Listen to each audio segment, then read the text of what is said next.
Okay, I think we can get started. Hello and welcome to today's webinar, Audience and Impact, a guide to audience development and impact producing for screen media.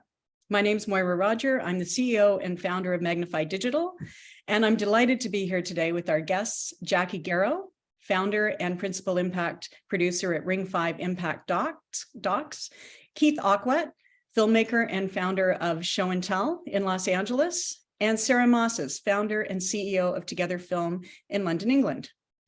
And Jackie is based in Toronto, I should add.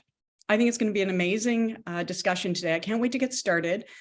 First, a couple of housekeeping notes. The session is being recorded, and there's live closed captioning in the chat. There's directions on how to access the live closed captioning in the chat. This webinar is made possible thanks to today's sponsors, Creative BC and TELUS Fund, two vitally important funders and also strong supporters of skills development for creators. We're so fortunate to have these organizations here in Canada. Magnify Digital specializes in audience development, strategy, training, and technology for the cultural industries. We have an international team with headquarters in Vancouver, where we're grateful to work on the unceded and traditional territories of the Musqueam, Tsleil-Waututh, and Squamish peoples. Now it is my great pleasure to turn it over to Jackie, Keith, and Sarah to tell you a little about themselves and the organizations that they run.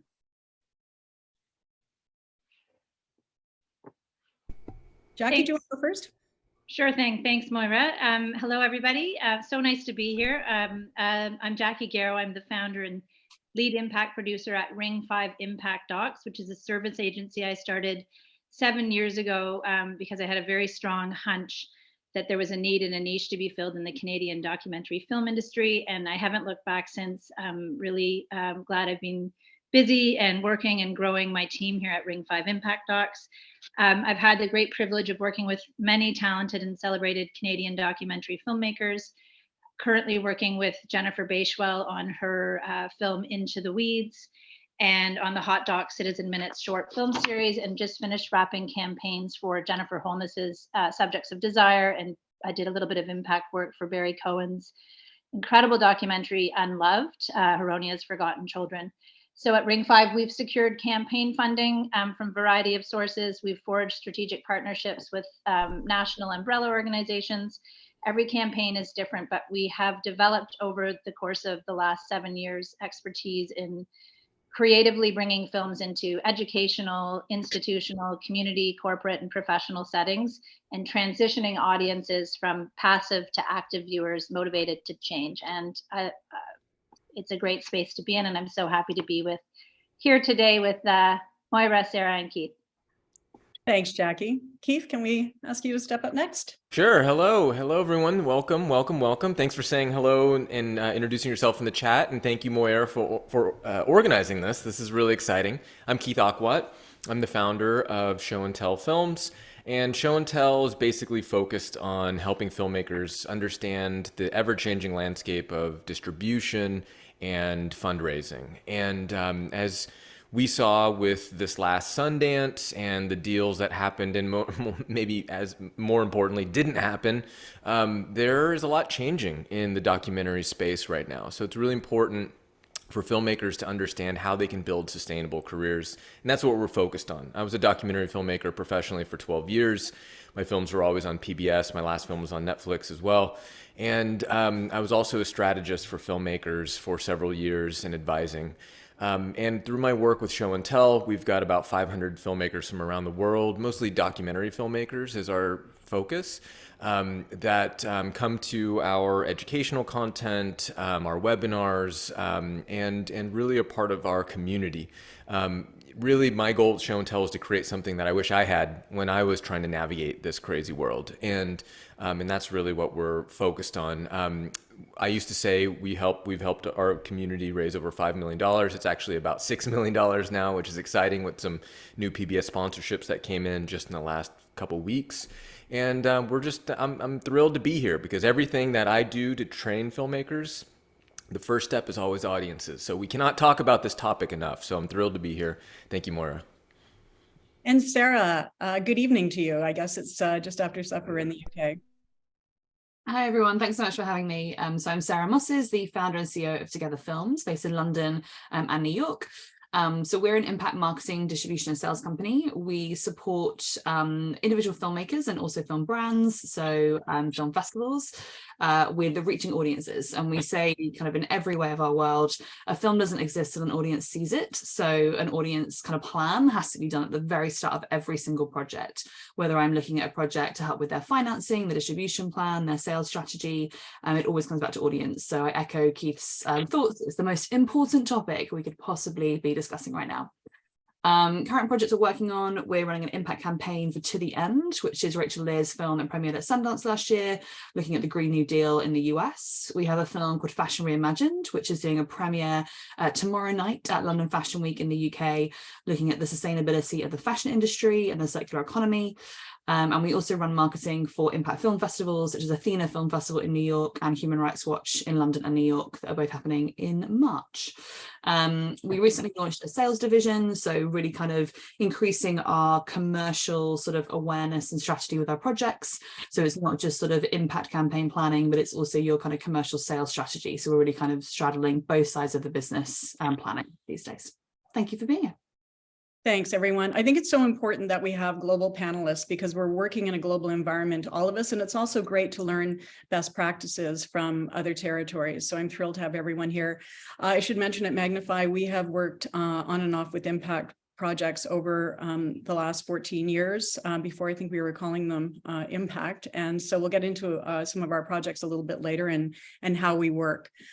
Just to give you an idea of the agenda for today, we're going to start by exploring what is really meant by audience development, as well as impact producing.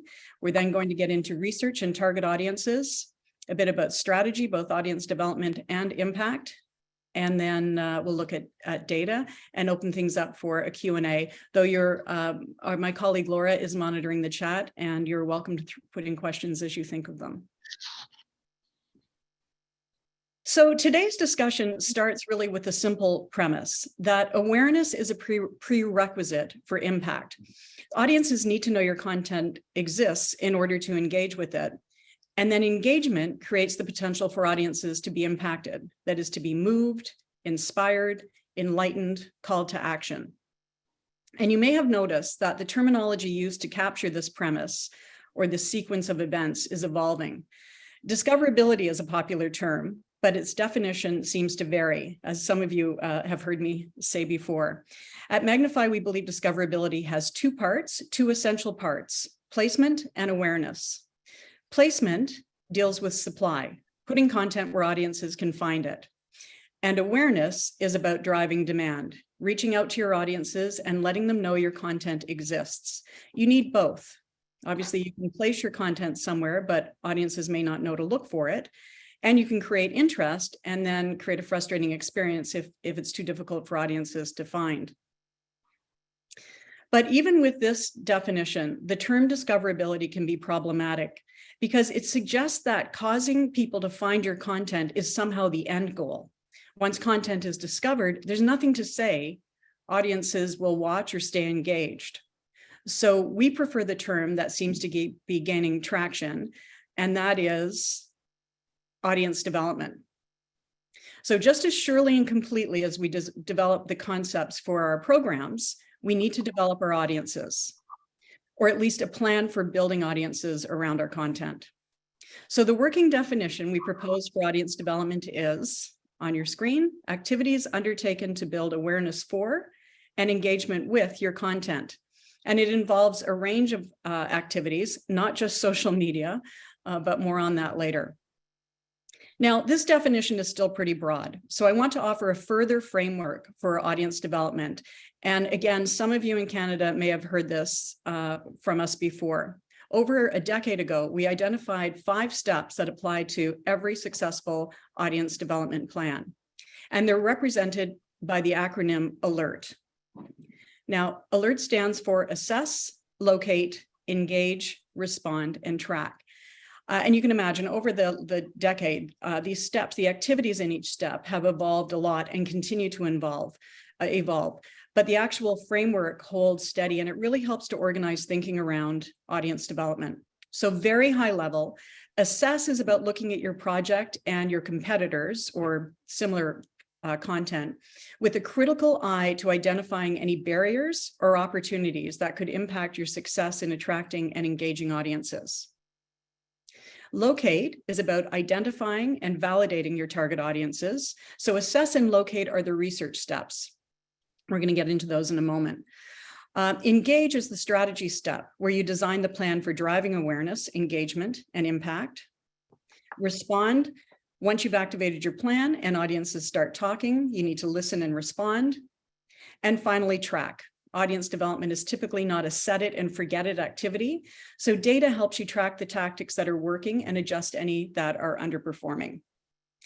So that's alert, and I hope it's an easy way for you to think about the process and to break it into manageable steps.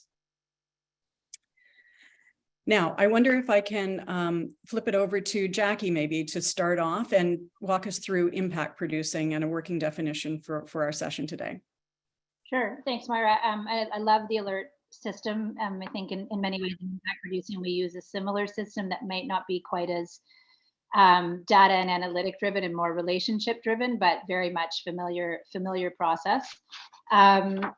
So yes, I can definitely jump to the definition of an impact producer. So it's a relatively new professional class.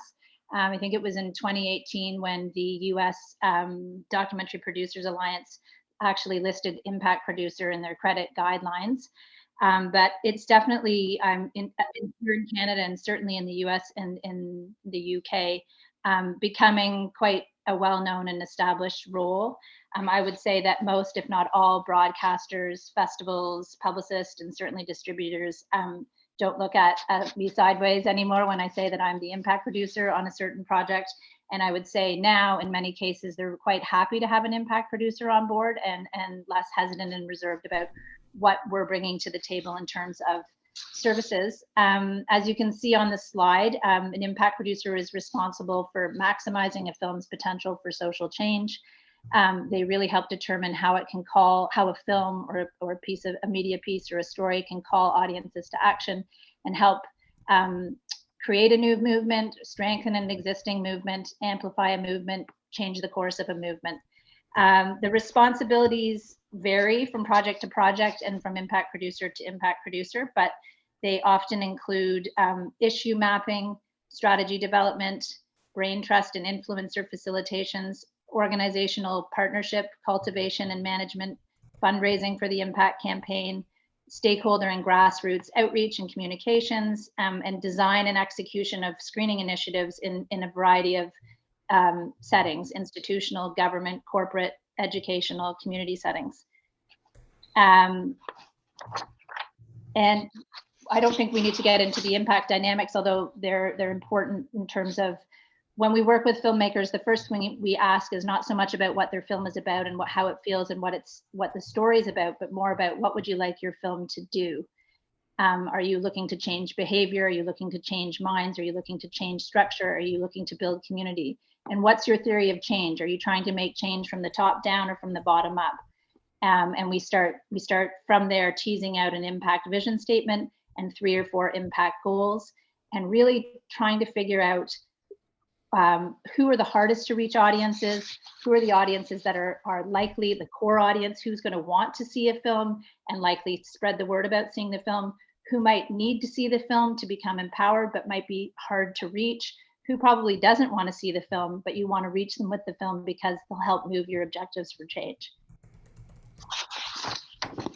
Great, Sarah. I should mention as you're laying out all these really valuable tidbits, this webinar recording is going to be available on the Magnify website. So if anyone's frantically taking notes, rest assured it's going to be posted.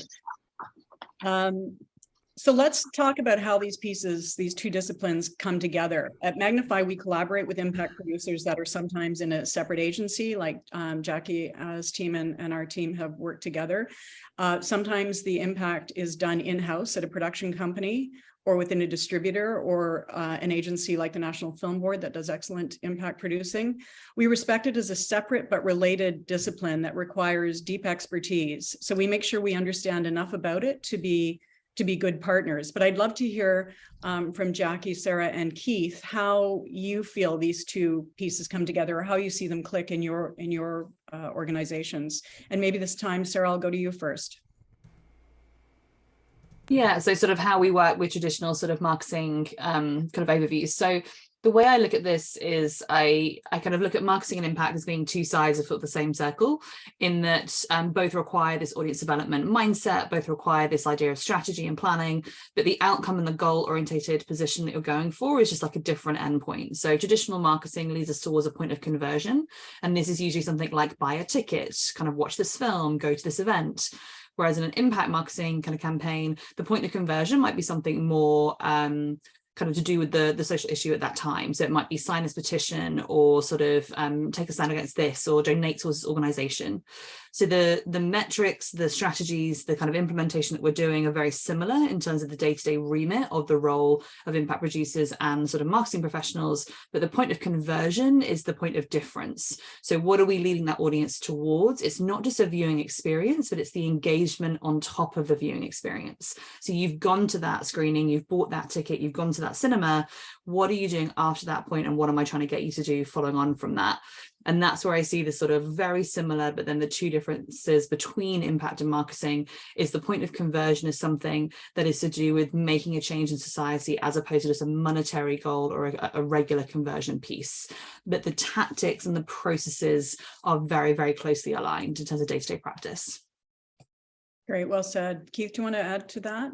You know, I just would break it down as simply just kind of building on what's been said already. The way I break down this sort of work and thinking about audience is, it's really important with audience development. I love that term, Moira. It's really important in audience development to think about who our audience is, but I think it's essential to also think about why they are interested in your film. We can't have an impact campaign, you know, and we can't really direct a marketing team or work collaboratively with a marketing team if we don't know who our audience is, but also why they give a damn about our film. You know, I think it's really important to understand the why. The other way that I think about why an audience likes our film and connects with our film and values our film is just that. What is the value that an audience takes from our film? Can they use it, as Jackie was talking about, in policy advocacy? Can they use it in their, you know, internal corporate, you know, work that they're doing about diversity, you know, inclusion and equity? Can they use your film to really help convey a partner, an event host, an ally, a funder's mission and message? We have something really valuable. I remember I worked with a brand called 23andMe on, it's a home DNA test company. And it was a film I was leading the distribution and impact for. And we ended up working with 23andMe.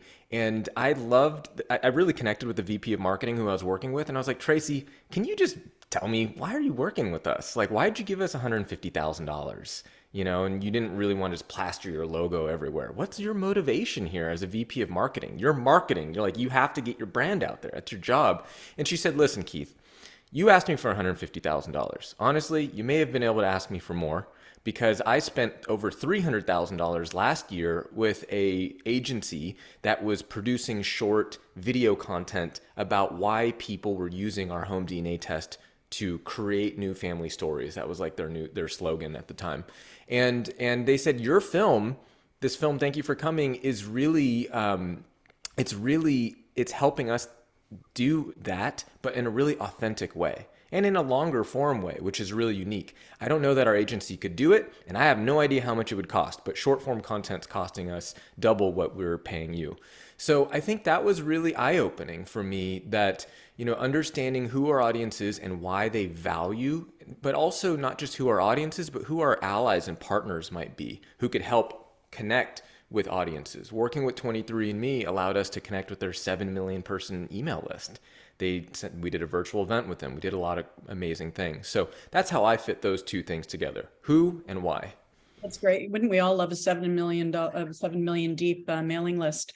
So that again sort of frames this discussion. And before we get into tactics today, I wonder, Laura's just going to launch a poll. I'd love to hear who's out there and what your roles are, so we can start to steer the conversation a little bit.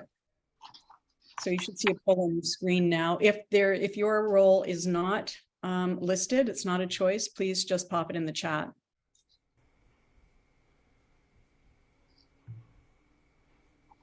And we'll share the results as they come in.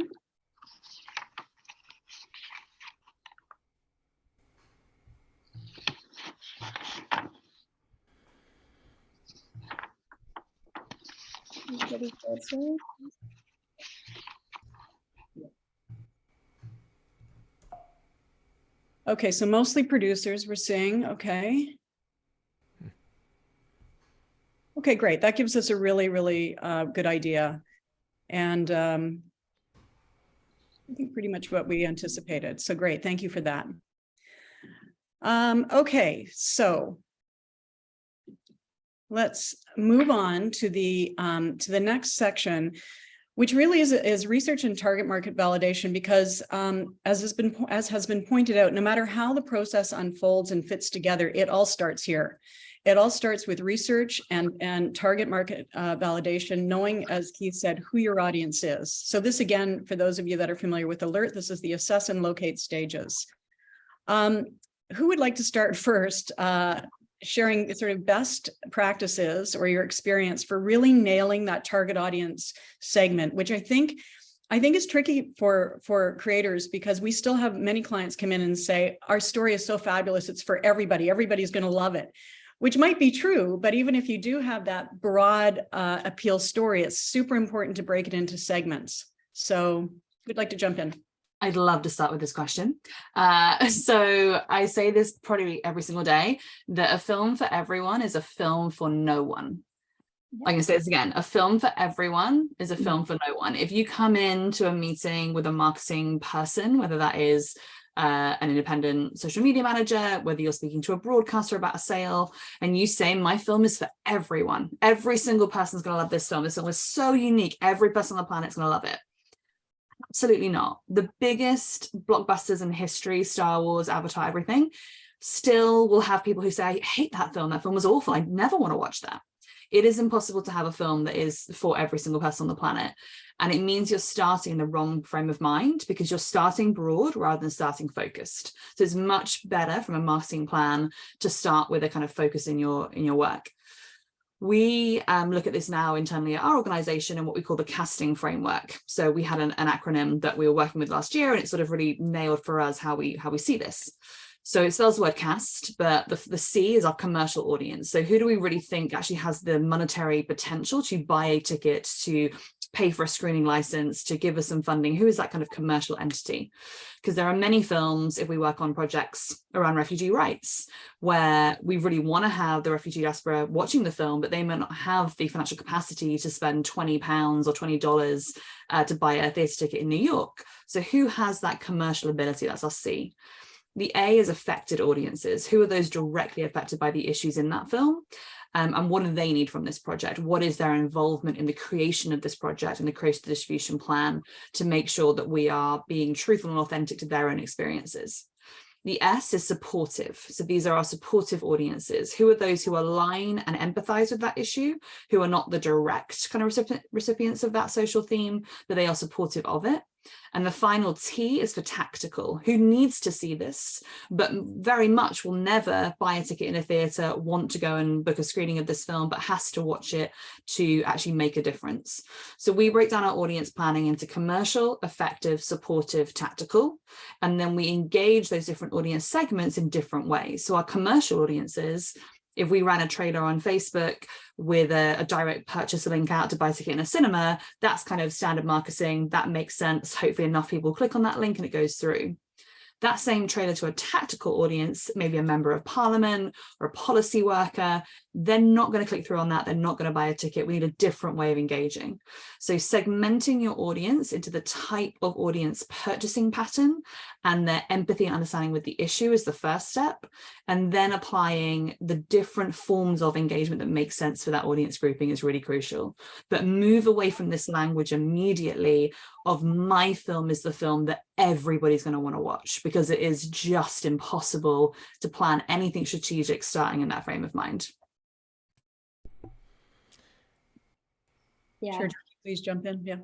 I love that, Sarah. Same experience over here. And what I always ask filmmakers when we start out with it, my film is for everyone. I think it's for the whole general public. I say, well, unfortunately, we play a game where I say you only have one screening. You get one screening and you get to fill a room with 50 people. Who are those 50 people going to be? And suddenly it's like, actually, I think they would be grade 9 students.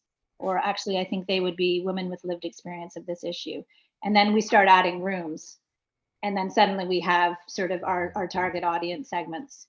And it seems to be a good exercise that I do, but I couldn't agree with you more.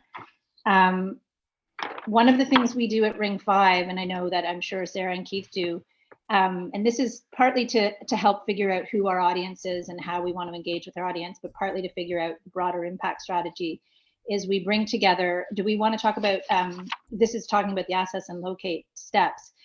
We bring together groups in what we call brain trust screenings.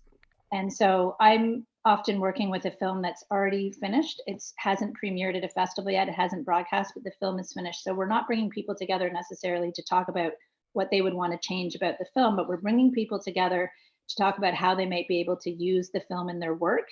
And not only if it could be useful in their work, but how it could be useful in their work. So I could get into brain trust screenings, Moira, unless you want to turn to Keith on this idea of targeting audiences. Would you like me to talk a bit about my brain trust screening process? Yeah, I think it's really important. So please take the time. Yeah, so this is before a film has been released. It's getting stakeholders together in a room or individually to watch the film and then sort of talk you through how they would use it. And sometimes we do this one by one. So for example, for the film Into the Weeds that I worked on, that I just am working on with Jennifer Bashwell, we, ahead of our broadcast, quietly showed a private screening link to 1 or 2 people in the farming community, to 1 or 2 people in the forestry community, to some Indigenous leaders, to some health practitioners, to some scientific researchers, to academics, and to some toxic managers at ENGOs. And from there, from conversations with those different groups, we developed our strategy and started figuring out where our audiences were. Sometimes we'll cross-pollinate in a brain trust screening where, for example, for Subjects of Desire, a group of, say, 10 to 20 people will have seen the film privately, quietly ahead of time. And we'll bring a group together to discuss the film and how it can be used to advance a movement. And this could be a group of people on a Zoom call or in a boardroom where you have teachers, you have corporate social responsibility leads, you have health and wellness influencers, you have beauty brands, you have the Canadian Women's Foundation, all together with an impact producer and a filmmaker discussing where they think the film could go, where it fits in their work, and who needs to see it, and then how they can help you reach those audiences. So from those brain test screenings, you kind of reality check your audience, but you also start forming relationships that can become campaign partners. And the very act itself of having those meetings is impact, which is really neat to see discussions happening with different stakeholder groups around a film before the film's even being released. That in and of itself is impact. And maybe, I know time is tight, Moira, so I'll be really quick. Take your time. We've got a few minutes. Keith, all I want to say about just add, I love Sarah's cast approach. I was taking notes, and I love like breaking up what type of audiences we want. I think the more nuanced we can be about how we think about our audience, the better. So I love Sarah's approach, and I love the brain trust. I'd heard first about a brain trust screening several years ago, and it's something I've always honestly been a little intimidated by. But I want to do it because it's so smart. It's such a great. It's like a mini conference. You know, and I love conferences as a strategy for audience identification and confirmation. So I really encourage all of you to try both, because the thing that I wanted to add to this is we have to be really humble and have a lot of humility in this process of identifying our audience. The audience development process is very humbling. We're wrong a lot. And I'll say, maybe, you know, with the company here, and a few other people out in the world, I'm one of the best at thinking about target audiences and thinking and focusing on and connecting films with the right audiences. I'm one of the best, but I'll tell you what, I'm always wrong about my first guess about a film's audience. Always. And I think that whether it was my films or the films I advise, and I tell that to filmmakers, accept the fact that you're going to be wrong on your first guess. You know, Jackie's pushing her clients and the filmmakers she works with to kind of push past their first wrong assumption that the film's for everyone. And then it's like, okay, well, who's the 50 people? Well, chances are they're probably not exactly right. Maybe it is those 9th graders, but you got to test it. So I love the fact that Jackie's talking about on the path to doing this brain trust, this brilliant strategy, on the path to doing it, she mentioned she had some private conversations first with 1 or 2 people to confirm the suspicion, like, okay, should we get farmers out here? Should we have this sort of pharmaceutical company or you know, seed, you know, company, or should we have these sorts of communities here? Well, let's talk to a real human that fits that profile. Let's ask them if they would want to come, if they're interested in this film, if they could use it in some way, if they would value it. And so I love what, you know, what we're discussing here is there are a lot of different processes to do it. I love conferences, and I think film festivals are a great way to test your audience as well. You know, it's a free 4-wall. Use it. You know, invite potential partners like you would invite to a brain trust. Invite them to come to your festival screening. Find the local chapter of whatever and invite them to come. Talk to them. Give them a free ticket if you need to. So there's a lot of great strategies out there, but I do think we have to come to this process with humility and openness, and to not get too attached to who we think our film is for. That's where I see filmmakers going down a dangerous road. I went down this road for 6 months of the first 6 months of the release of my last film. I was so attached to the fact that my audience was this group of people. Turned out they didn't like my film, and it was really hard for me to accept it. But as soon as I accepted, I was able to move on and test a couple other audiences and find the right audience. Yeah, Keith, I love what you said about humility, and I too have made mistakes with my own projects when I was producing. I want to stress that we can do this earlier on too. It really comes down to our approach at Magnify is to come up with a hypothesis, which quite, you know, as we've said, may be wrong or may just not be finely calibrated. And there's ways to test it before you even start shooting. So a few of the tricks that we use here is to look in social media to find similar content and to see what conversations are unfolding, see what we can learn about the people who are having those conversations. Same with Reddit threads. We mine reviews for similar content. And it doesn't even have to be a film. It could just be something. We did a project about addiction a few years ago, and we learned so much just by looking at books to do with addiction and various websites. Find key relevant influencers. That's a great way, and talking to them, not just scanning their social media, actually talking to them and finding out what they know about their audience. I remember we were doing a show a couple of years ago, and we were targeting millennial moms. There's a ton of academic research out there about millennial moms, their media consumption habits, the topics that are important to them. So you can really start to build out that avatar persona, and even testing some content with paid ads, which is a bit of a rabbit hole, and sometimes the money's not there, but it is possible to. That's another way you can finally target, using some low-cost content and paid advertising to see who in fact engages. Let's move on to strategy, which is the next step, because once you know who your target audiences are and also your objectives, as we pointed out, it's time to build your strategy for driving awareness and impact.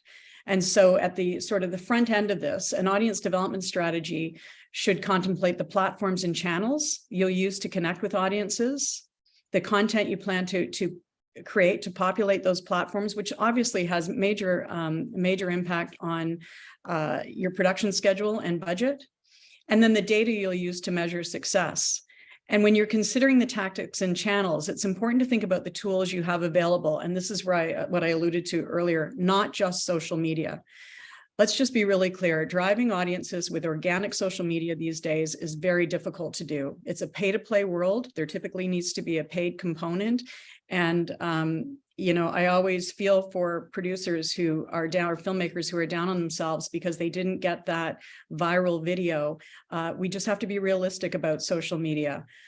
And think about everything else: websites, search engine optimization, newsletters, which can help you grow a database of fans, paid search and social ads, text activations. We've had success with text activations in the past, podcasters, influencers, real world events. So you want to make sure that your team or your agency or marketing expert are really keeping an open mind about how best to drive that success. So I'll turn it over to the panelists again. Please jump in and offer your thoughts. And then I want to drive towards a really great question that was asked. So who wants to take a stab first at strategy? Yeah, I'll just compliment what what Moira said about getting started early. I completely agree, and I'm glad someone confirmed that they're doing that in the chat as they're early in production. I actually call this, there's a whole new lexicon you all are learning about around audiences. We all have our own terms because we all have our own approaches, because there's no one right way to do this. Something I talk about a lot with filmmakers in our community is this concept of pre-distribution. Now, you would never start production without pre-production, right? I hope not. If you start production without proper pre-production research, conversations, reviewing other relevant films to see what other stories have been told, and talking to potential subjects, seeing how, assessing access, all the things we do in fundraising, all the things we do in pre-production help us have a smoother, less expensive, less stressful, it'll be stressful, but less stressful production phase. And that's the same thing with pre-distribution. Like, there are a few things that you could do so that once you get to distribution, it's less expensive, it's less stressful, and it's just frankly more effective. You'll have a more effective distribution. And I think with pre-distribution, it's really simple. It's kind of like what we've been talking about. And there's a lot of different tools, whether it's a brain trust or the cast, criteria or alert system. These are really ways to challenge all of you in frameworks to have you think critically about who are your audiences. So I always say, because you're going to be wrong, make a list of 5, 6, 7 audiences and accept the fact that you're going to be wrong about some of them, but you maybe have the right answer on that first list. And then do what Moira recommended and hypothesize. All right, here's my hypothesis. Let me apply the scientific method. Let me test my hypothesis. Let me do what Jackie talked about. I'm going to talk to 2 or 3 people. I'm going to have a private phone call. I don't even have to share a trailer. I can maybe share a deck. I can kind of hone my pitch a little bit and talk a little bit about what story I want to tell and why I'm the right person to tell it and the access I have. And then, talk to some of these people, make a list of potential partners. Now, we've talked a lot. Sarah's talked a bit about different companies and philanthropies and impact partners. Like, there's so many different allies we can find. So make a list of audiences, talk to some people that fit that profile, confirm or reject those ideas, those audiences, and then start reaching out to potential partners in that space. And magic can happen. You might not even have this pitch. Some filmmakers I work with are like, oh, Keith, I don't have my pitch ready. I don't have my deck. I don't have my website. It's like, don't worry about all that. Go introduce yourself. Just say hello. The biggest thing that we independent filmmakers are fighting against, the biggest, thing that we have to overcome is the fact that people don't know about us or our films. So just tell some people you think would be interested in your film about what you're imagining, what you're working on, what you have. And magic can happen. We want to, of course, lead the dance and have some specific strategy. And I think we're talking about some strategy right now. But really, the biggest problem is not having the perfect pitch and the perfect strategy. The biggest problem that we have to overcome is that people don't know about us. And the right people don't know about us and our films. So say hello. And Keith, that takes us right back to, you have to have awareness before you can have engagement, which is required in order to create impact. Sarah, can you maybe frame how you approach strategy or some of the tools that you use for any or all of those three pieces? Yeah, definitely. And I echo Keith, like we always say we work from development through to distribution, this idea that the strategy and the audience planning cannot start when the film's finished, because you're already probably like 6 months late in the kind of process. Like for everyone who's got a finished film in the audience, you can still do a lot, but I would highly encourage you to start as early as possible. So some of the things that we think about with strategy, I lean a lot into like business planning theory. So I'm a total geek. I say this out loud in every day of my life, but like I love reading business books. Like I don't read fiction for fun. I read like business strategy. And when you look at every other business sector, the way that the world functions is in three components of product development, marketing, and sales. So you can create a pair of shoes, you could design a bed frame, doesn't matter what the product is. It only functions in the world if you have marketing and sales also working with you. So the film landscape, you are developing a product for market. And this is a really key distinction in how you think about strategy. When I say to filmmakers, why have you made this film? And they say, I am very interested. I find this fascinating. I really like this story. You're personalizing it to your own personal interests and not considering who else in the world is going to find this useful. Whereas if somebody was designing a pair of shoes, you'd be like, well, who's going to wear these? Like, you can't wear high heels if you don't wear heels every day. Like, who are you making this for? So immediately transferring this idea from personal interest in the subject to who is your market? What is your route to market? So the marketing and sales structures become really important. Marketing is how you speak to your audience, and sales is where they're able to purchase. So in a filmmaker landscape, the marketing is your audience development process, and your sales strategy is what is your distribution. Certain films may only seek distribution in the film festival circuit. It may be a film festival kind of title. Some of you may have films which are suitable for cinema. Some of your films are not suitable for cinema. Please do not do that. It's very expensive. Move away. Some of you are great broadcast films. So understanding this kind of really key part of planning, what is the sales availability of your product, because you are making a product for market. So is it film festivals, is it cinema, is it broadcast? Like, where is this going to live and where is it going to fit? And the marketing kind of planning is this audience development and how we're looking at it. Who is going to watch that? How are they going to hear about it? The classic tendency of, in today's world, you need at least 7 marketing messages to want to know more about that thing. So it can't just be, as you're saying, we're a kind of organic social, because that's not going to be enough. It needs to be organic social plus some paid, plus maybe some newsletter promotion from partners, plus maybe some press coverage that you might be getting at the time. We need a minimum of 7 touch points to get an audience to be interested. So having a look at sort of we say like a communications ecosystem. If you're just putting everything in one channel, you're never going to get that audience to be excited about it. You need to have things going across your press strategy, sort of online newsletter, partnerships, podcasts now, hugely important of audience marketing kind of awareness. But reframing your brains into this idea of product marketing sales and approaching it in that basis.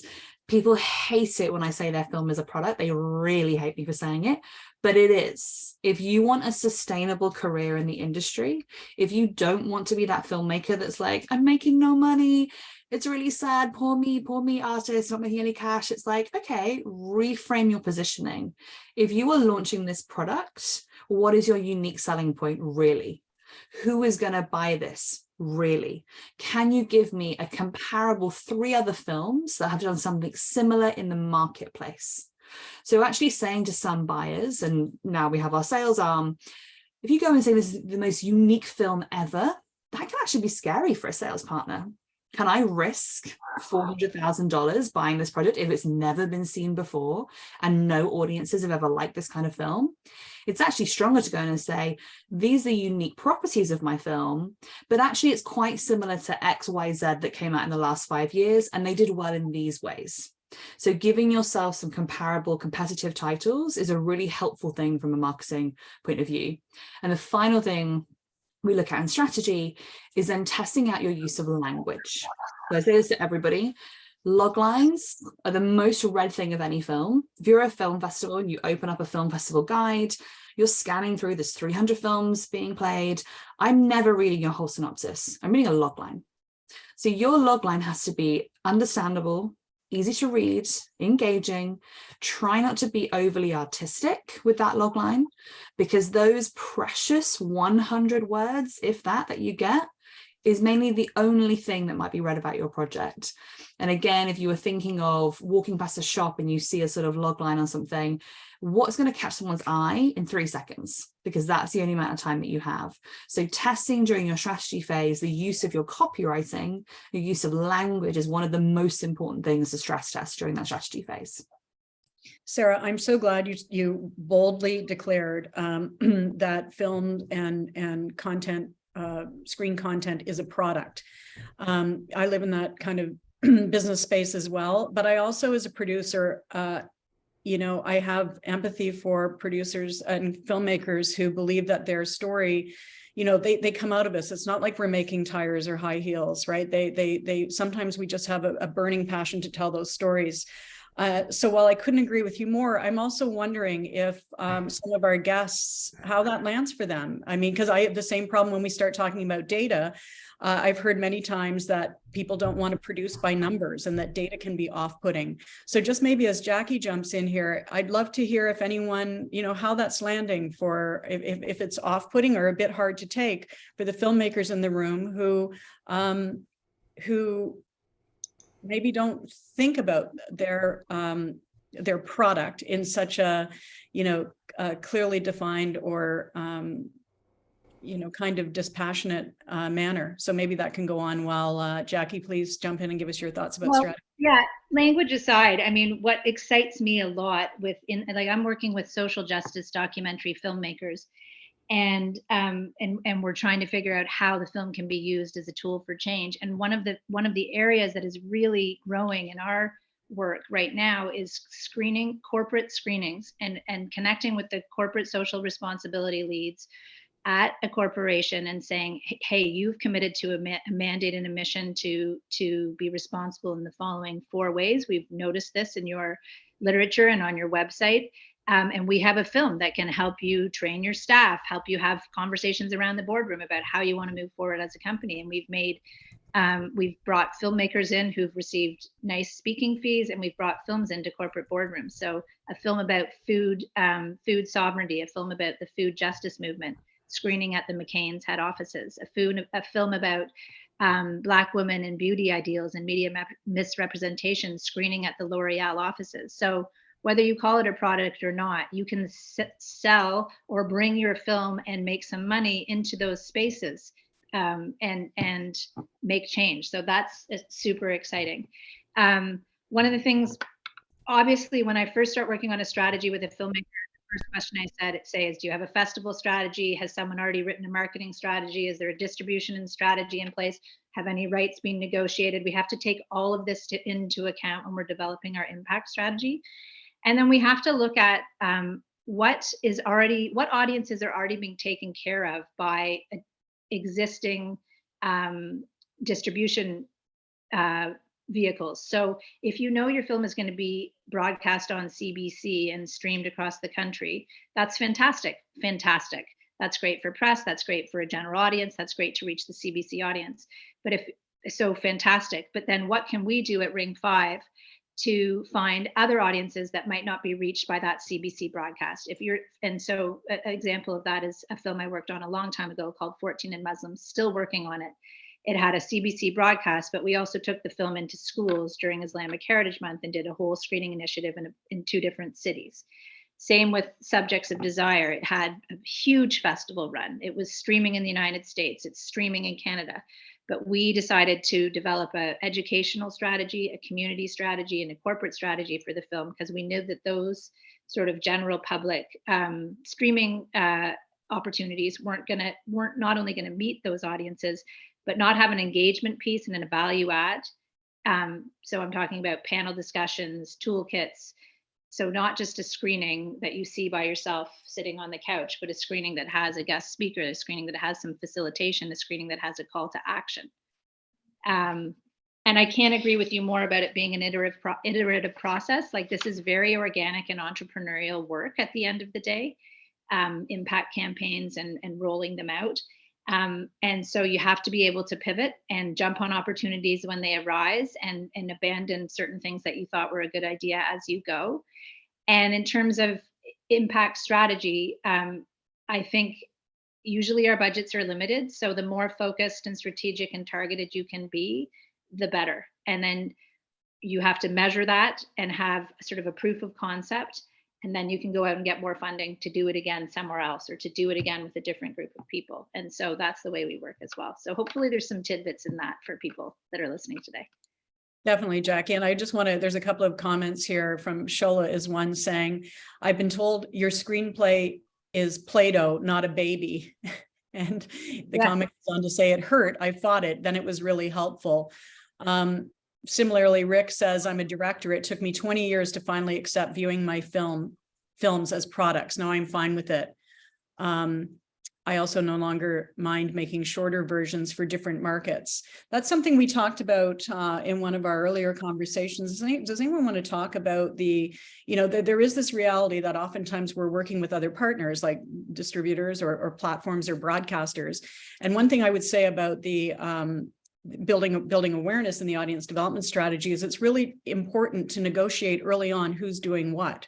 Are those partners, as the broadcaster, for example, going to help drive audience development? Are you empowered to collaborate and have a role as a filmmaker in driving that audience awareness? It's really important to be clear on those roles.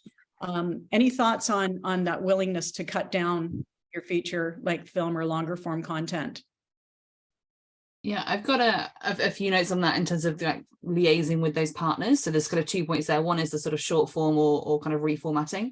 And the other is sort of whose responsibility and how that's managed when a film is released. So I'm actually part of an advisory group with the Center for Media and Social Impact at the American University. There's been a research project that's been happening the last few years, supported by the Ford Foundation. And it's a collaborative effort with a number of organizers in the space. So ourselves, Participant Media, Cotemquin, many kind of organizers, many in the US, but internationally as well, looking at the roles and responsibilities of the sector in terms of when you sign a piece of content that has a social impact kind of ambition, whose responsibility is it to do what in that kind of scenario? And so interviews were held with over 50 organizations, from streamers, broadcasters, distributors, sales agents, looking at that kind of the crux of that conversation. And what we found was that contractual language was really imperative kind of in these negotiations. So coming to a broadcaster or a streamer or a distributor and saying, hey, I have this amazing film, we'd love for you to sign this, it's really important. They go, great, we'd love it too, we'll sign that. And then you think, oh, well, it's a film about X issue. They're going to do loads of great work working with partners. They're going to bring out some Q&As with people. And then there's a misalignment of expectations, because you may be assuming something that partner is going to do. They're assuming you might be doing that work because it's not contractually written who's doing what.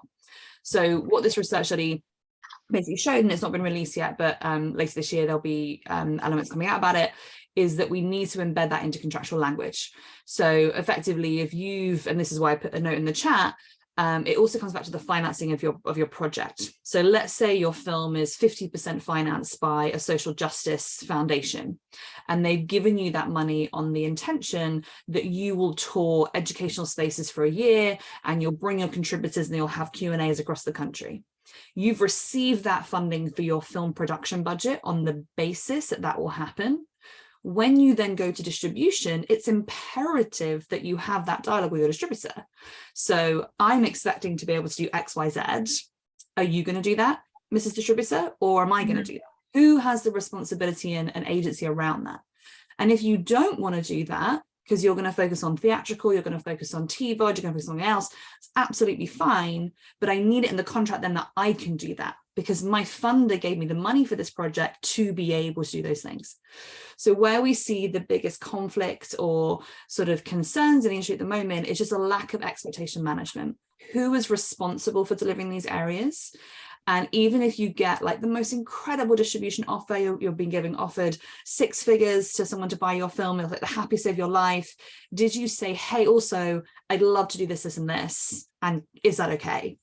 So putting it into contract, putting it into formal language, Each contract will be very different depending on the kind of release you're doing, whether it's a single territory broadcaster, an international global streamer. It will be different how that kind of contract is laid out. But the expectation is really crucial of who's doing what, especially when it comes to screenings. So we see a lot of people fall down and they assume because they were the writer or producer or the director that they would be allowed to screen their film wherever they want to, even after signing a distribution agreement. However, most distribution agreements have some kind of exclusivity in there. So if you sign an all rights agreement with exclusivity to that partner, even if you spent 20 years making that film, you no longer have the right to then go and screen it wherever you want to. And many filmmakers don't know this. They think, oh, it's fine. I can do a high school screening in my hometown. It's not a problem. Oh, it is. It's really a problem if you've signed all your rights away. So it's really important that you state your intention. You're very clear on what it is you want. And for some of you in the room, it might just be really simply like 5 school screenings. It could be a really intimate, small campaign. It doesn't have to be like mind-changing, but you need to set those intentions. And then the formatting piece, I think it's really crucial that when we think about just pure viewing habits of people at the moment, the number of people going to watch documentaries in cinemas, retention rates on streaming platforms, most people will never watch your whole film if it's a feature. Like the majority of humans will never see your whole film. So if a partner says, hey, if you had a 40-minute version of this, I could get this into every classroom in America, do a 40-minute edit. If you could do a 5-minute piece that Refinery 29 could put out on their Facebook channel that's going to get you 1 million views, do that 5-minute edit. Build into your production budgets a reformatting, re-editing budget allowance if you can, to do at the bare minimum an hour-long version of your film in addition to a feature, and ideally some kind of educational cut length as well. I would love to hear what everyone else thinks regarding lengths, but in this is not easy to hear for, I think, some filmmakers, and it would have been hard for me to hear in my professional career as a documentary filmmaker. But feature length cuts are irrelevant, in my opinion, and they're going to become more and more irrelevant. They're relevant to 2 parts of distribution that I think are becoming less and less important. 1, festivals, and 2, theatrical. As much as I know we all want theatrical, and I did too with my documentaries, that's not where people go to watch documentaries anymore. It's just not. There's a few exceptions. You have to have a really experienced team, like someone here running a campaign to get butts in the seats, but it's just not. It's not the way documentary audiences have been trained, especially during COVID, to watch documentaries. There's the value propositions different for our films versus a Marvel film or a Bond film or something like that. So I think features, we're still going to all kill ourselves to try to make a feature length of our films, no matter what I say. But one of the first things I do for filmmakers that I advise closely, if they're in part of my show and tell circle or some of the work that I'm doing, I tell them, well, don't minimize a premiere just yet. We need to cut your 85-minute cut down to a PBS hour, which is 56:46. If you want to do conference strategy, which is extremely powerful for connecting with audience, you need to have a 15-minute cut. If you want to be in classrooms like Sarah's talking about, sorry, but your 85-minute cut is not what they want. You need to cut something that's shorter.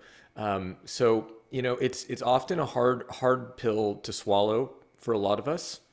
That shorter versions of our film are more useful. But if you also think at look at the way media is consumed now.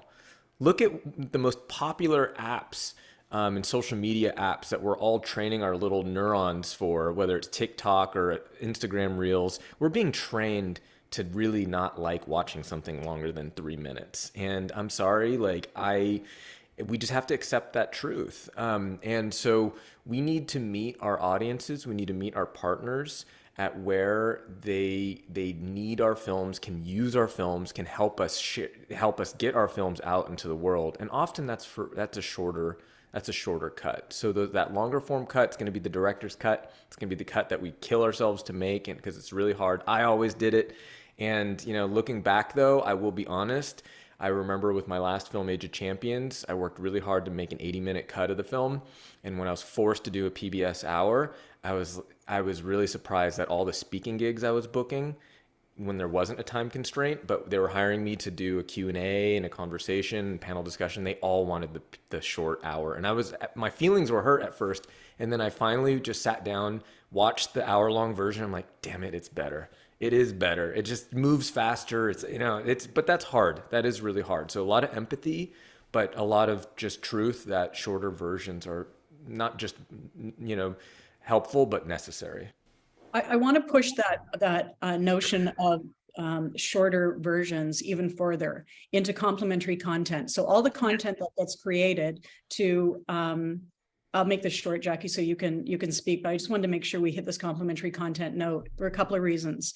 All the content that you create to drive awareness and engage audiences across multiple platforms, I think has not been given the prominence that it should get in a couple of regards. One is, Sarah was talking about the importance of setting expectations early on about screenings and other elements. I'd say the same goes for complementary content, because this content costs real dollars and has a real impact on production schedules, as I said before. So who's doing what, and is it properly budgeted? Because more than once, I've seen producers get left holding the bag for producing a lot of additional content, and it cannot just be what's left on the cutting room floor. It needs to be content that is curated and tailored to the platforms where it's being distributed, if you really want it to drive maximum effect. And the other thing is, I feel like we sometimes devalue it. And I'm not just talking about trailers. I'm talking about the extras that are sometimes created, even screening guides and educational guides sometimes that are created, that actually drive the same messaging and endeavor to create the same impact as the core or primary content. And we don't even really record the data for these other elements when we're looking at success. So I think we need to reframe and assign greater value to complementary content. Jackie, please jump in. I think you wanted to. Well, no, just fully agree. I'm seeing this so much. And we have, one of the things we've been doing with our community toolkits and our educators guides is to creating discussion clip libraries, thematic discussion clip libraries, and they've been doing really well. So a conference organizer or a teacher or a prof can go in and say, we might watch the whole film, but we probably, some people may not. So in my class or at my conference or in my boardroom, I'm going to show these 3 clips, and they're on these 3 themes and those discussion clip libraries. And again, there's an opportunity to turn that tool into a product and sell it. Excellent point. Okay, let's move on to the data portion of the discussion. The data we can use to guide our strategies and ensure that they're optimized to drive success. We always say at Magnify, if you can't measure it, you can't manage it. So again, I'd like to turn it over to the panelists and hear, how do you think about and use audience data? We love it. I'll go there. I'll start with, I'm obsessed with data. Data is like my fun friend. As I said before, I'm a total geek. Like, I love a spreadsheet, data, information, super crucial. If you can't analyze it, then it's just, what are you doing? What are you doing day to day? It's it's so hard to do anything without analysis and data. So one of the things, many things that we do, because I'm a geek, but one of the things we use is social listening as a key tool for lots of our things. So we'll start by analyzing the keywords associated with the project. This is helpful for SEO, search engine optimization, and also social listening. So we'll take a film to the end that we're working at the moment, and we'll analyze what are the key attributes of this issue or this kind of campaign. So this is a film about the Green New Deal, environment, women of color leading progressive movements, and we'll literally pull out all the keywords associated with that particular project. And these keywords are going to flow into everything that we do. So the copywriting of language for an outreach email.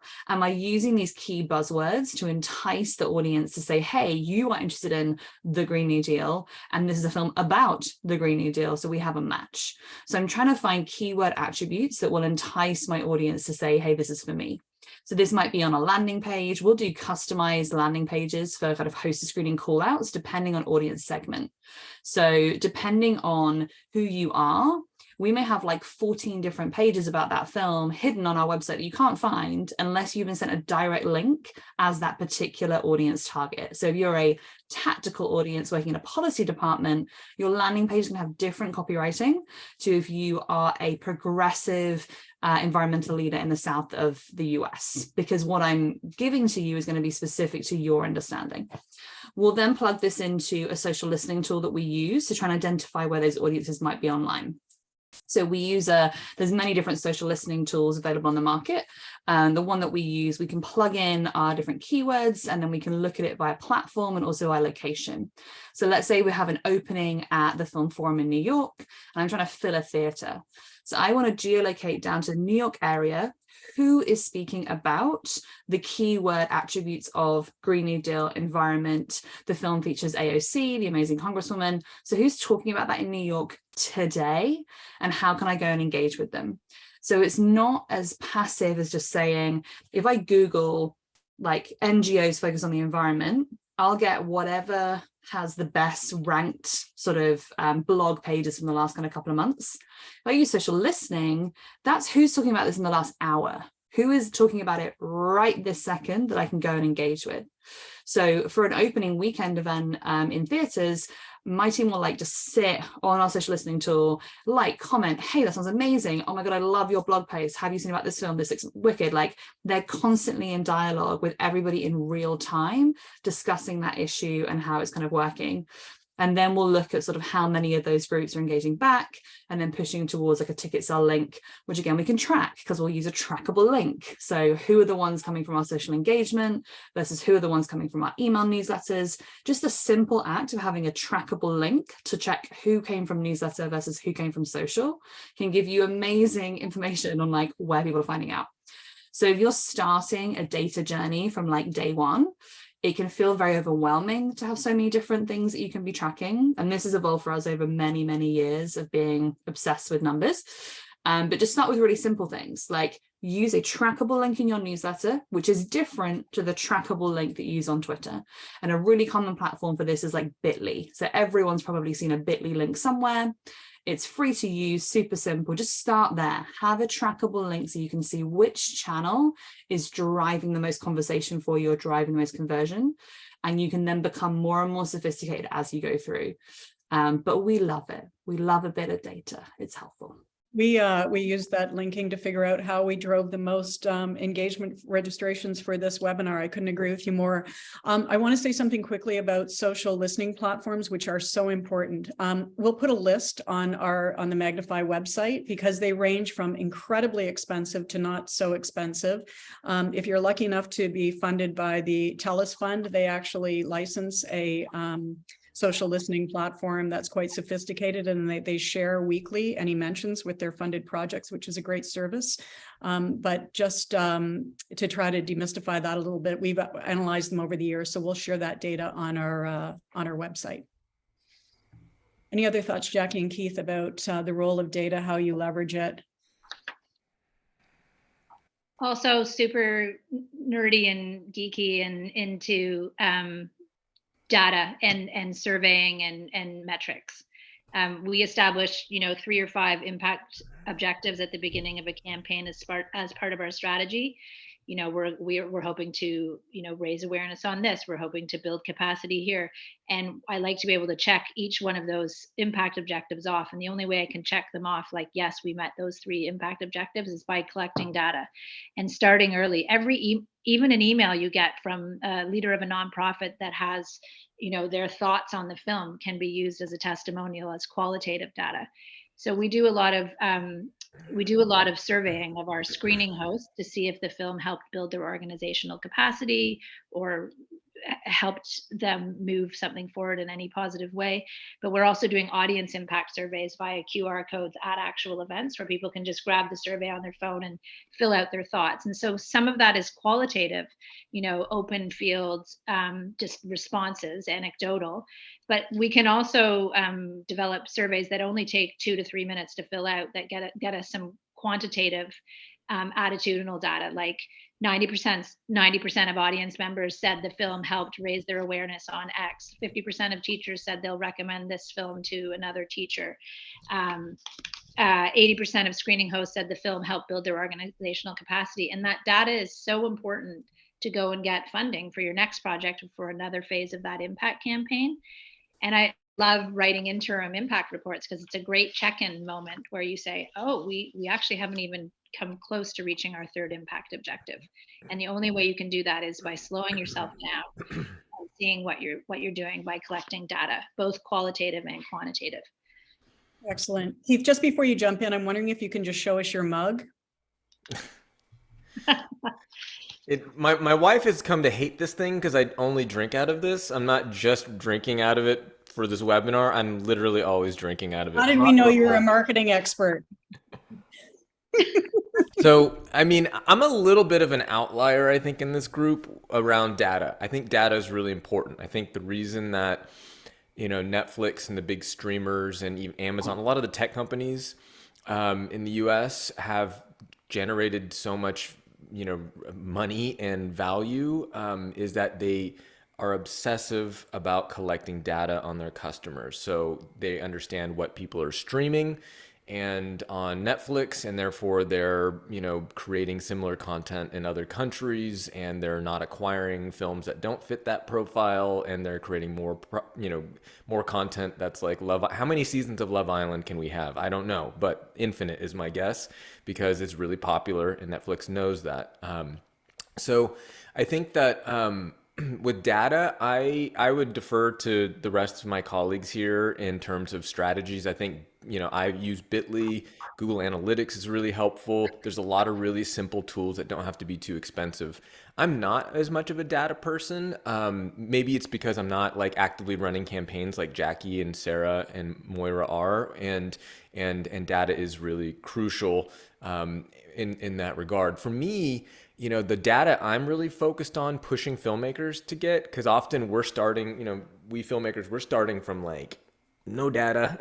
And then how can we get to, various, nuanced streams of data and sophisticated surveying. And for me, I think the first step I always push filmmakers to go from, zero to something is collect name and email of every freaking person that watches your film or watches, some clip of your film. And, we created a virtual screening platform in large part because I found it really hard to do that. I didn't want to create a virtual screening platform. It sucks to do that, but, and it's expensive. But I was doing virtual events with partners like the Alzheimer's Association for my last film. They said, hey, we love your film. Can we post our trailer on your trailer on our Facebook page? And I'm like, well, that's cool, but I get nothing out of that. YouTube gets a bunch of, or Vimeo in this case, gets a bunch of, streams, and they're happy about that. But like I get nothing. I don't know if there's 20,000 people that stream it. Like, do I get any information? Do I get any data? So what I did was, for my very first virtual event, I had an embedded Vimeo of my full film on a secret page on my website, and I sent it out to, and I shared it with Alzheimer's Association. They emailed that to their 400,000 person email list. And I said, if you can watch my film for free for 48 hours. And if you liked it, you can buy a digital download or a DVD. And I made $25,000 in those 48 hours, which was awesome. And I was like, whoa, that's a cool model. I hadn't heard about that. Give my film away for free for a short time, take it down afterwards, and if they liked it, they could buy it or share it. But the problem with that was my film was streamed 40,000 times. I could see from the Vimeo analytics in that 48 hours, but I didn't get a single email. I didn't get a name. I have no idea. I'm glad I made $25,000, but man, if I collected 40,000 email addresses of everyone who watched it, I think that I probably would have booked some more events from them. I probably could have asked if they wanted to do something else, and just had, in my email list would have been 50,000 people instead of 10,000 people. And so I think that, I think it's, the more you can get into data, it's clear for me, from my vantage point, people that use data well and are smart about it and nuanced about it, they're really effective. But I would implore for all of you, as a first step, find a way whether it's on our platform or something else. Like, just, there are other tools now where you can collect name and email of people who watch your film, and stream it online, because we're all going to be doing virtual events in different ways. Please do that. The opposite is when I made a deal with Netflix, I upload my ProRes 422 file to the Netflix secure server, and once a quarter for 6 quarters, I get a check in the mail and a 1-page letter thanking me for being a part of Netflix. And I don't hear a damn thing about how many people watched it, how many people in my where in the world they watched it. I have family in Korea from my mom's side, and like, I didn't hear a thing. Like, my film was available in South Korea, but can I be told, like, did one person watch it there? Did 1,000? Did 1,000,000? I don't know. And I think Ongoing frustration, Keith. it's really frustrating. It's a black hole, and the opposite is what we're talking about here. Yeah, couldn't agree more, though, that gathering a mailing list is actually building a very valuable corporate asset, especially if you tend to work in the same genre or within the same kind of target audiences that can be reused.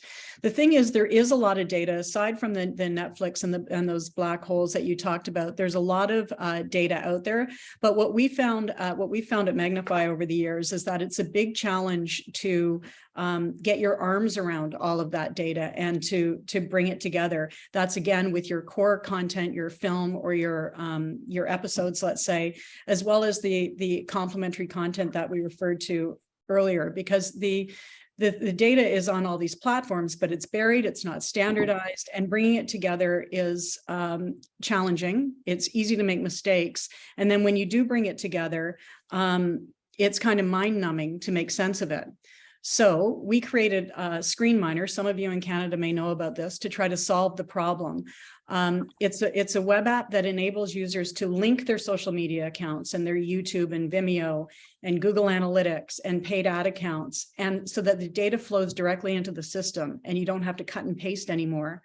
And then ScreenMiner visualizes it, so you can actually see where audiences are watching and engaging with your content. We also have some VOD data direct from broadcasters, and you can input other viewership if you do get it. You can upload a CSV, for example, if you get it from some of your other streaming platforms. You can input community screening numbers to get a more full picture. And then it delivers benchmarks, so you can gauge how your show or series is performing relative to similar shows, which sometimes you look at the data and think, okay, great, is this good? How would I know if this is good for my, in terms of my genre, language or format?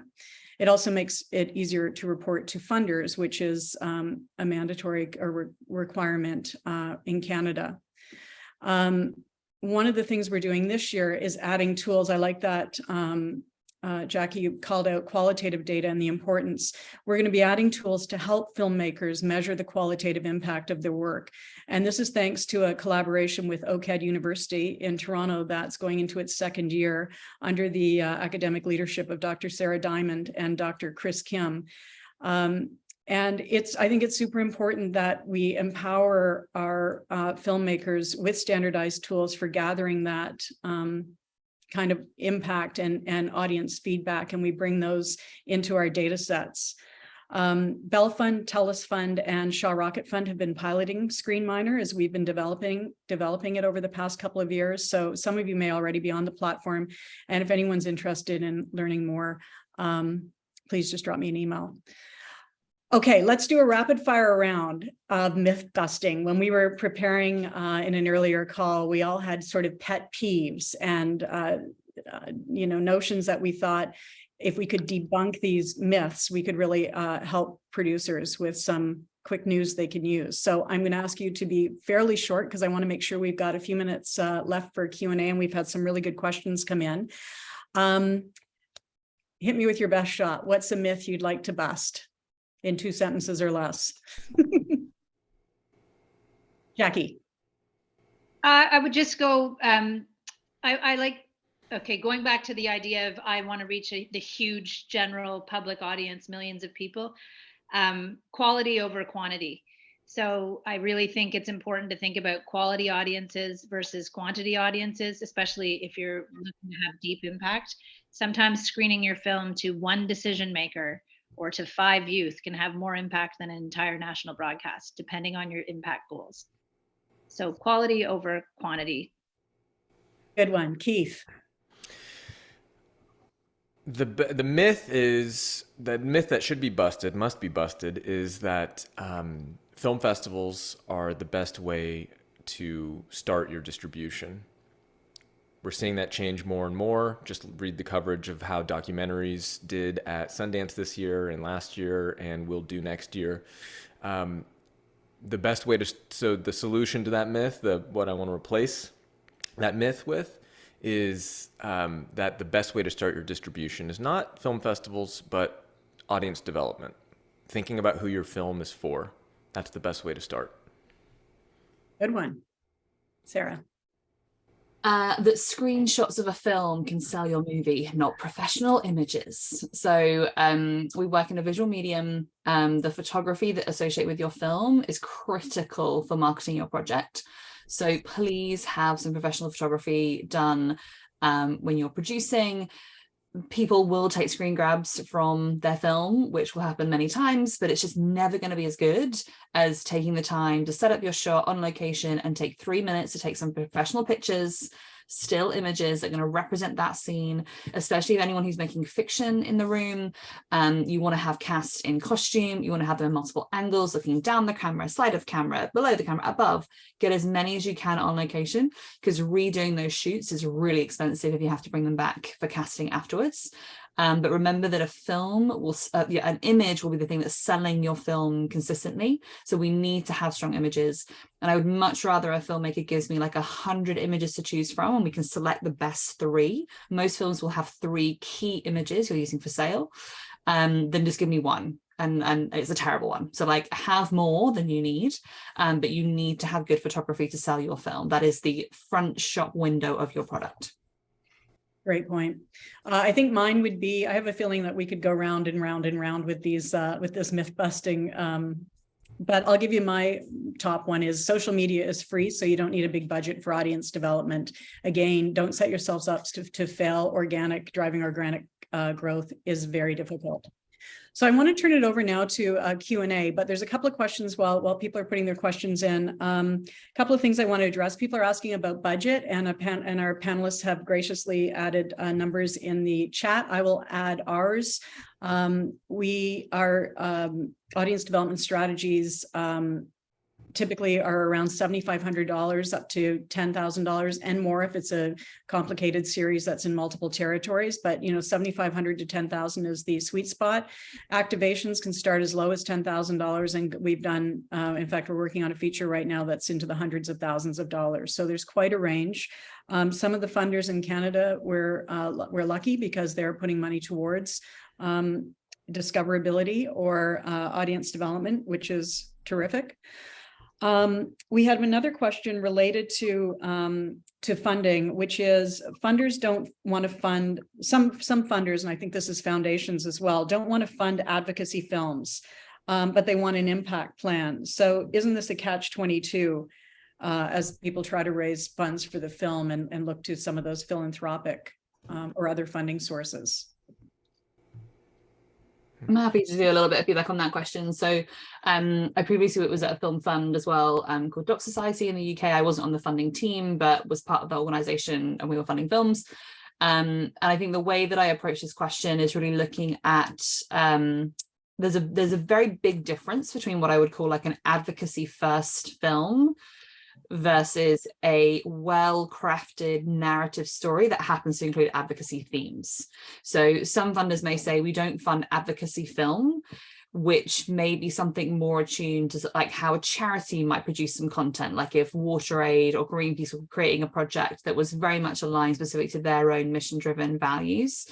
That might not be something that a traditional film funder might put some kind of budget behind. However, you may be developing an independent story, independent narrative, which happens to feature similar thematics, but you've taken a creative approach to how to kind of address that storytelling. And so you're making a film first that has advocacy within it, rather than just a straight to advocacy film. And it's a very like close alignment in terms of where it kind of comes.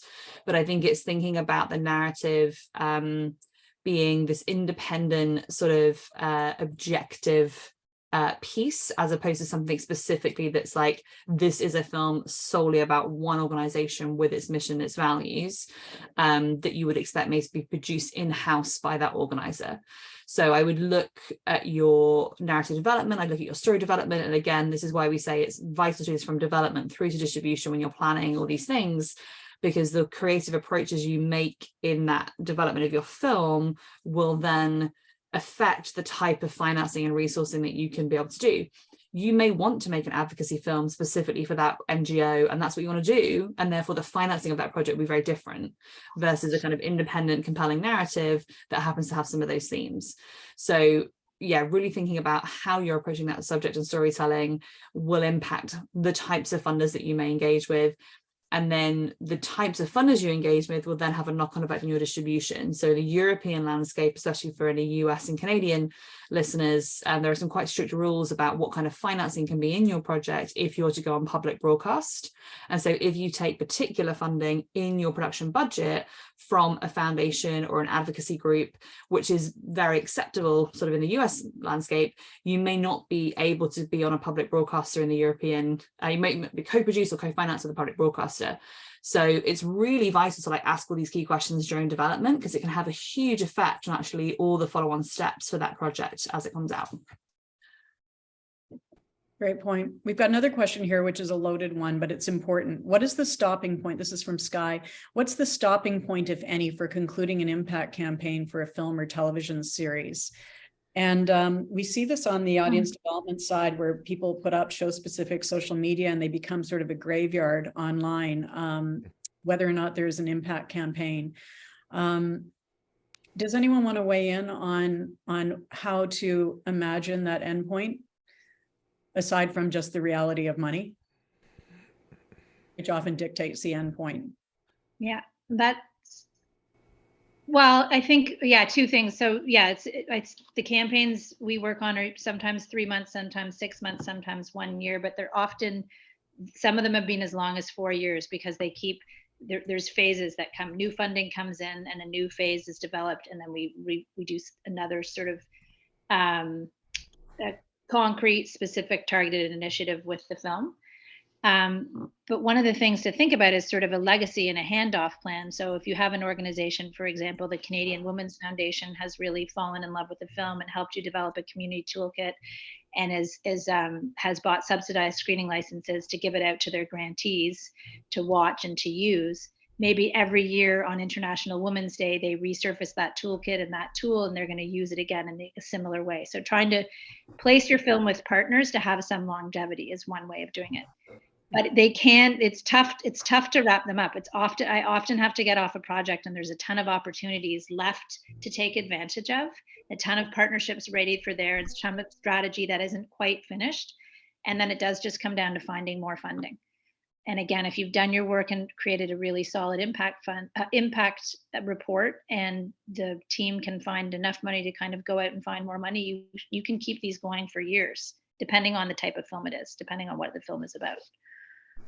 Yeah, just going back to the funding question, I think, there's advocacy, but you can, and one of the ways that we get funding from foundations that might be nervous about advocacy is, one, we partner with nonpartisan groups, but two, we couch our whole strategy in language of community engagement, knowledge share, stakeholder engagement, and just veer away from that kind of language.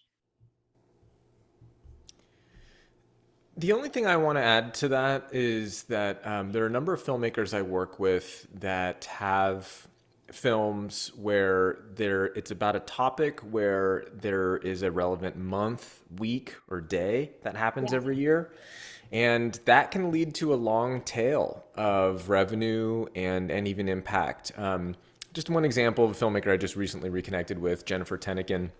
Her film's called Hearts of Glass. It's about a high-tech virtual farm that employs individuals with disabilities. And so every October, her film's been out for like 4 years. Every October, she just gets a crush of requests for virtual events, even live events. She has opportunities with partners, and she was surprised. And so, I think strategically, and Sky's question maybe can be, we should acknowledge windows When do you end your impact campaign, and how does it affect other stages of our distribution? I'm really hesitant to advise any of you to put your film available on iTunes and Amazon and other places where you're going to basically make no money and you're not going to get any customer data. And so, and I consider putting your film available on some of those VOD platforms as setting your film out to pasture. You're done with it. You know, you're moving on. You're not even thinking about it anymore. But if you still have every year, or a couple times a year, or something that your film is extra relevant, you know, hold on to that ability to do it. Because if your film's available for 99 cents on iTunes, you're not going to have that ability. So, and you're not going to collect any customer data anyway. So I say, hold on to your film. It's yours. You worked hard for it, and ride that long tail for as long as you can. Thanks, Keith. Listen, thank you all, Sarah, Jackie, and Keith, and also again to Creative BC and TELUS Fund. This has been, I can see from the chat, a really useful. I think we've all probably learned, and I continue to learn from all of you, and I thank you for that. As I said, thanks to Creative BC and TELUS Fund. Watch for TELUS Fund special events and workshop sessions across the country this year. There's some great workshops coming as they celebrate their 10th anniversary. Happy birthday. Also stay tuned for more webinars from Magnify Digital, and please feel free to drop us a line with suggestions for topics. This session will be available on our website tomorrow, and there is a short exit poll, which we'd really appreciate you filling out. So thank you again so much for attending today. Until next time. Thanks all the panelists again. Thanks for having us. Thanks, Moira. Thanks, everyone. Thanks, everyone.